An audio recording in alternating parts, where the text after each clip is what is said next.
Oy mga boss, Bajaj CD125 mga boss. Bagong bago pa ito, 14,000 kilometer. Odo mga boss. O kung bakit umusok agad. So ito yan mga boss, CD125 with USB charger. Ayan, 14.5 ang natatakbo.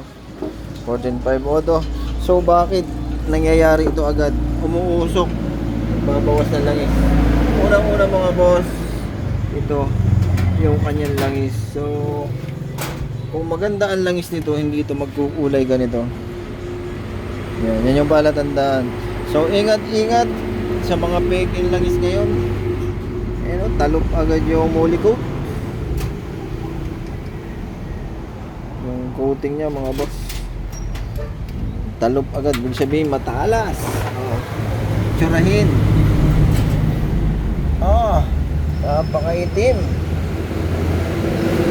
Ayan, isang dahilan niya langis kasi hindi naman gaanong gamit ng may-ari.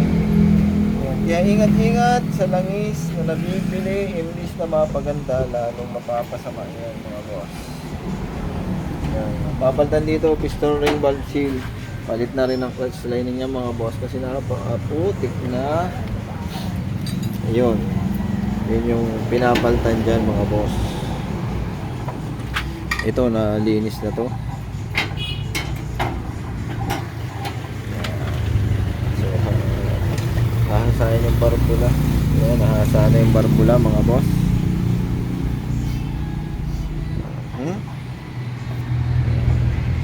Palit piston ring, valve seal, clutch lining. So yun nga, yun yung pinakamagandang gawin mga boss. Pagka bibili kayo na langis, doon kayo sa mga authorized outlet mga boss. Kung bibili naman kayo nito, ganito, Kawasaki genuine oil. Ang palatandaan nito, may mga lumalabas ito, meron na akong vlog nito mga boss. Yung peke, madalang yung ganito, yung kiting. Tapos yung peke, walang production date. Yung palatandaan yan mga boss. So pinabili natin ng diesel para mag-flashing tayo mamaya. So makikita nyo mga boss, napakainig ng loob yan. Kaya nga yung nangyayari. Ito na. Diba? Kung sa amoy pa lang mga boss, nung langis, masakit na sa ilong.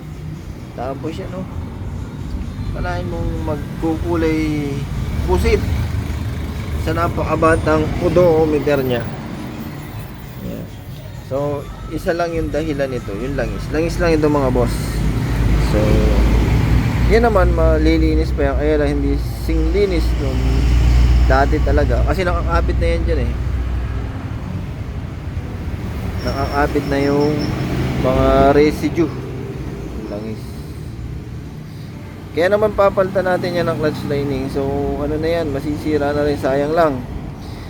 Lalaki lang yung sira. Agapan nyo na basta nagkaganyan. Kasi ang isang problema na Kawasaki Bajaj CT125 150, pag tumigas yung clutch lining, nagpuputik yan.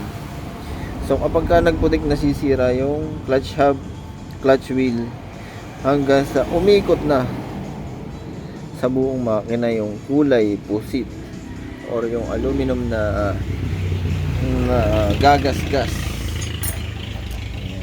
So yun, ang prevention natin dito ay gumamit kayo ng magandang quality, magandang kalidad na langis na sinasali nyo mga boss. Yun lang, yun yung basic na tip para maiwasan yung ganitong pangyayari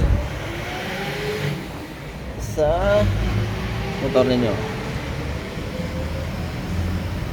So yun, kasi pag bukas ko pa lang, makikita mo na dun sa kanyang strainer na napakaitim.